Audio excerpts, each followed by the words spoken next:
Hello, dear students. How are you? I hope you all are fine at home. So today, dear students, we discuss about the 8th standard history first lesson, arrival of Europeans in India. So ये lesson start करने से पहले मैं आपको कहना चाहूँगा कि मेरे चैनल को लाइक, शेयर और सब्सक्राइब कीजिए और बेल आइकन को प्रेस करना ना भूलें, क्योंकि आपको आने वाले सारे वीडियो के अपलोड के नोटिफिकेशन मिल जाएंगे. So let's start the lesson of standard 8 history first lesson, arrival of Europeans in India. So we have learned in the previous standard that many years ago our country was one of the leading countries in the world. Our country was distinct in whole world. पूरे भारत जो हमारा भारतवर्ष है वो हमने last previous lesson में पढ़ा कि हमारा भारत जो था वो एक लीडिंग कंट्री था पूरे वर्ल्ड में, और our country was distinct in whole world. The people of various countries were being influenced by our culture and prosperity. हमारा भारत में पहले जो पुराने समय में जो अभी भी है, लेकिन पुराने वक्त में उस टाइम पे जो कल्चर था और ट्रेडिंग जो सारे मटेरियल्स मिलते थे, जैसे रॉ मटेरियल्स वगैरह सब हमारे भारत में प्रचुर मात्रा में पहले बहुत था, अभी भी है. तो इससे कुछ बाहर देश के लोग बहुत ही अट्रैक्टिव हुए थे, इन्फ्लुएंस हुए थे, और वो बिजनेस के प्रपोजल में हमारे भारत में आए थे. Many people world wide were eager to enter into the trade with our country and earn wealth out of it. तो वो क्या किए थे, वो भारत में कई अलग अलग रास्तों सी रूट से पहले आके वो भारत में हमारा बिजनेस स्टार्ट किए, ट्रेडिंग बिजनेस किए, यहाँ से ले जाके बाहर में वो सामान सब बेचना और उसका प्रोडक्शन बना के ज़्यादा रेट में उसको मार्केट में छोड़ना. तो ये सारे बेनिफिट्स उनको हमारे भारत से मिलता था. Earlier the merchants from the various countries came to India from the northwest by the land route since the Constantinople was conquered by the तुर्क मुस्लिम for the purpose of trading. तो पहले एर्लियर में जो मर्चेंट्स मतलब क्या, जो trading business करते हैं उसको मर्चेंट्स बोला जाता है. बहुत अलग अलग कंट्रीज़ में वो आते थे, हमारे भारत को आए थे नॉर्थ वेस्ट के साइड से, जो कि लैंड रूट से आए थे. जब कॉन्स्टेंटिनोपल कन्क्वेरेड बाय द तुर्क मुस्लिम, जब तुर्क मुस्लिम लोग वहाँ पे ऑलरेडी कब्जा किए हुए थे, उस टाइम की बात है. Okay, for the purpose of trading for years, कुछ सालों तक उन्होंने किया था. The Arab traders undertook trade through the land route, but as the situation changed, trade through the land route stopped. Consequently, the demand for Indian commodities like the silk, cotton, clothes, muslin, black pepper, spices, etc. इन सारी चीज़ों के लिए हमारा भारत बहुत ही famous था पहले से. तो इन सारी चीज़ों को लेने के लिए और वो जाके बिजनेस प्रपोजल में हमारे भारत में थे.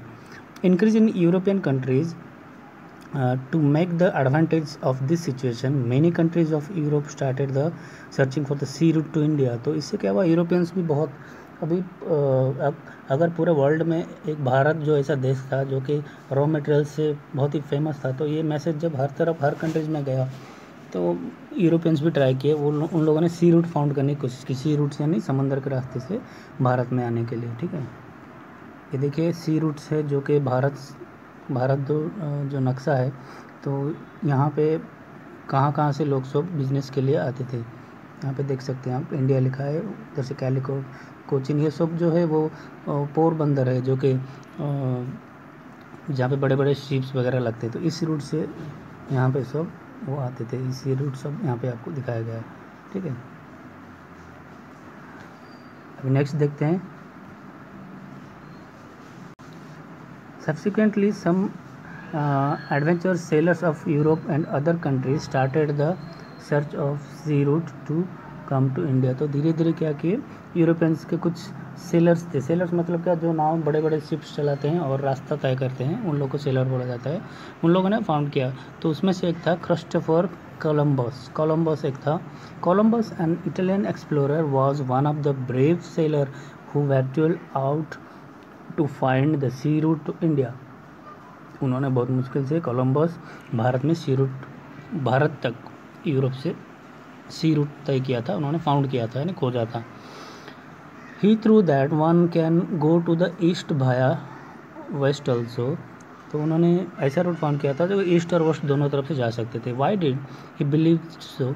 Think about it. Columbus started his journey to India by the accidentally reached America. As long as he lived, he was under the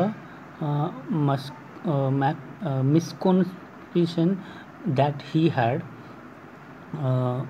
reached America. As long as he lived, he was under the misconception that he had discovered the sea route to India. Hence, even today, the natives of America are called the Red Indians, and the islands across the Caribbean is known as the West Indies.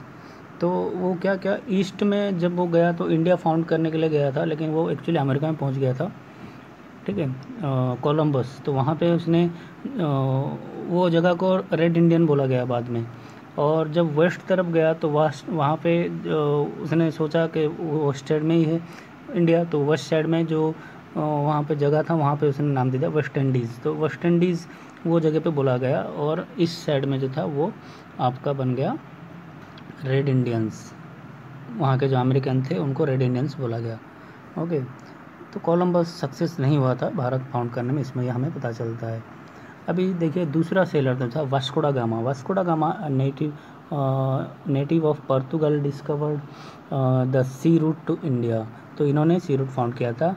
He encircled the Cape of Good Hope in South Africa and reached the port of the Calicut on 2 May 1498। तो उसने क्या किया, encircled the Cape of Good Hope in South Africa, south Africa देते हुए फिर वो बहुत बड़ी मुश्किल से कई दिनों के बाद 22 मई 1498 को उसने भारत का एक कैलिकोट नाम का एक जगह था उसको क्रॉसिंग किया था, ठीक है, कैलिकोट।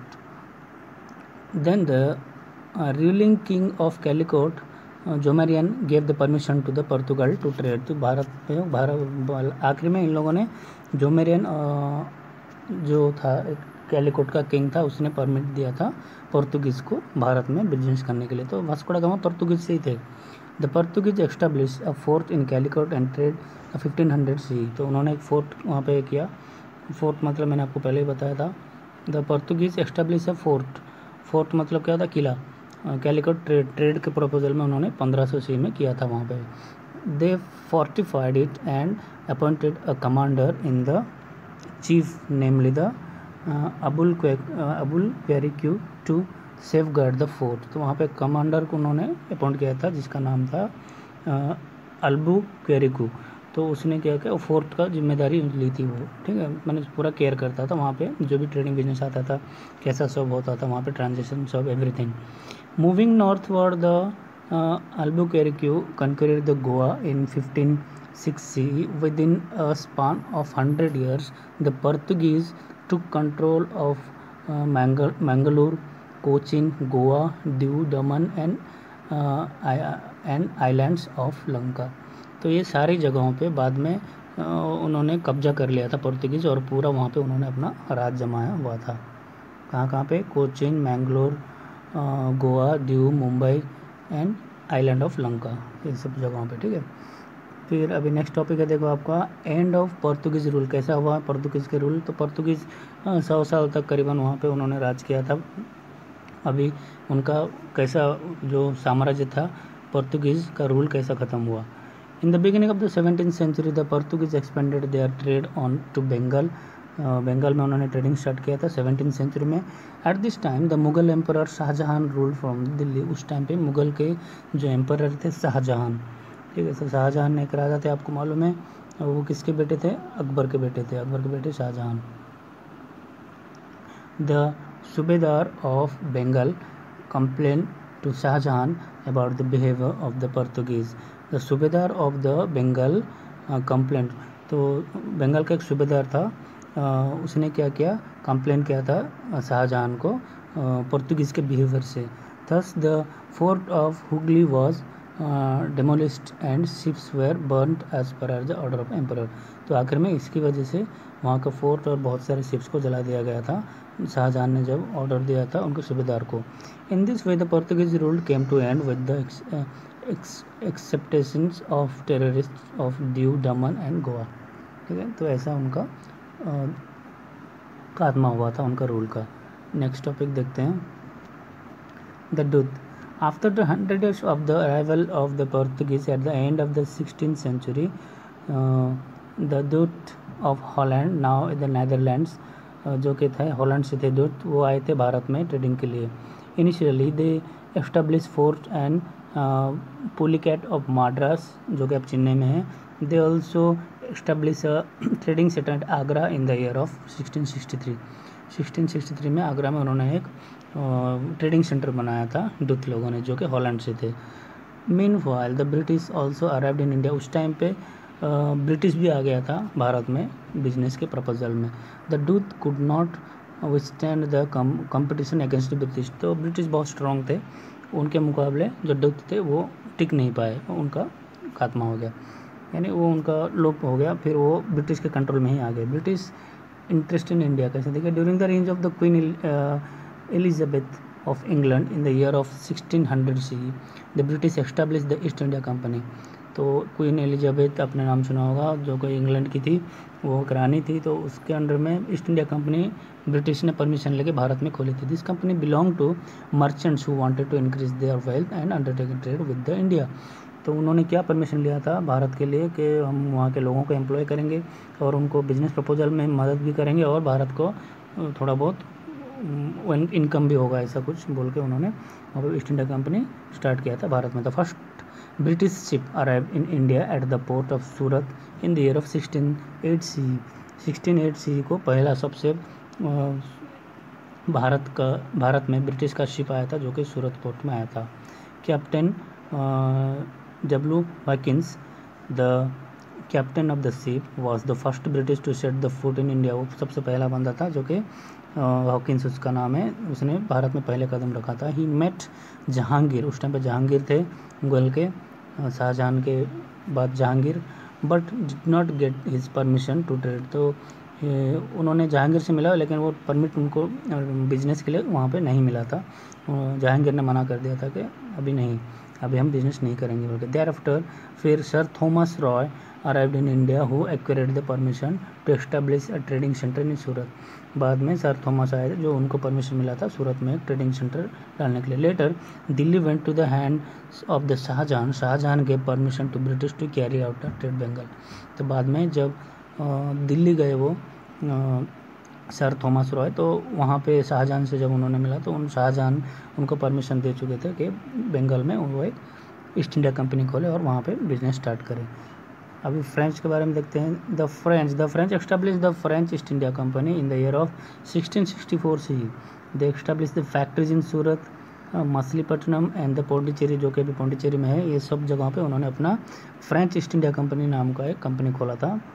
The head of the French company was Joseph Francisco Dupleix who had the desire to expand the European rule in India. तो वो जो जोसेफ था वो French East India company open तो किया, लेकिन उसका मोटिव क्या था कि पूरे यूरोपियन रूल्स पूरे भारत में फैला देता। The French and the British stood in the competition. इसलिए एक तरफ फ्रेंच और एक तरफ ब्रिटिश ईस्ट इंडिया कंपनी और फ्रेंच ईस्ट इंडिया कंपनी, दोनों के अंदर कंपटीशन एक दूसरे में था, ताकि कौन अपना ओहदा जमा सके भारत में। Each other to become the strongest European company. इन दोनों में से कौन सबसे स्ट्रॉन्गेस्ट कंपनी बन सकता है, उनमें एक कंपटीशन था। There were the innumerable disputes and the battles in the final in the British emigrants as well as the winners. However, the French retains their control over the trading center of Pondicherry, Mahé and the Chandranagar. इस आखिर में British का जीत ही हुआ, तो French वाले वो उनके आगे हार गए। फिर ब्रिटिश ईस्ट इंडिया कंपनी पूरा एस्टेब्लिश हो गया हर जगहों पे। ठीक है।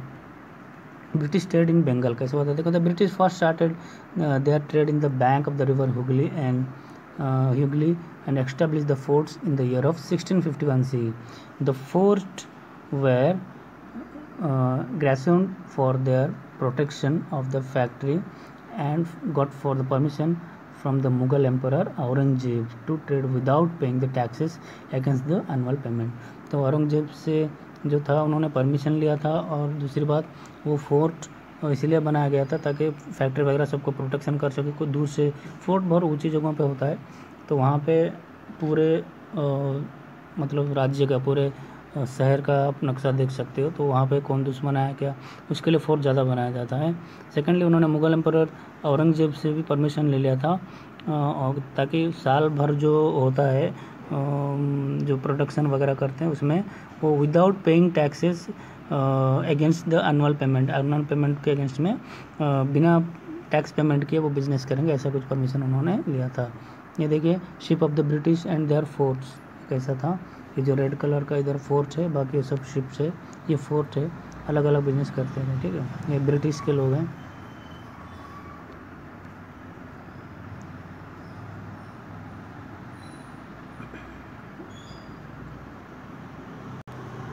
वन 1.5 जो है expansion of British rule between the 1757 C to 1857 C. ये टॉपिक मैं नेक्स्ट वीडियो में आपको स्टार्ट करके बताऊंगा, वो आपका पार्ट 2 रहेगा 8th स्टैंडर्ड का हिस्ट्री का फर्स्ट लेसन का पार्ट 2।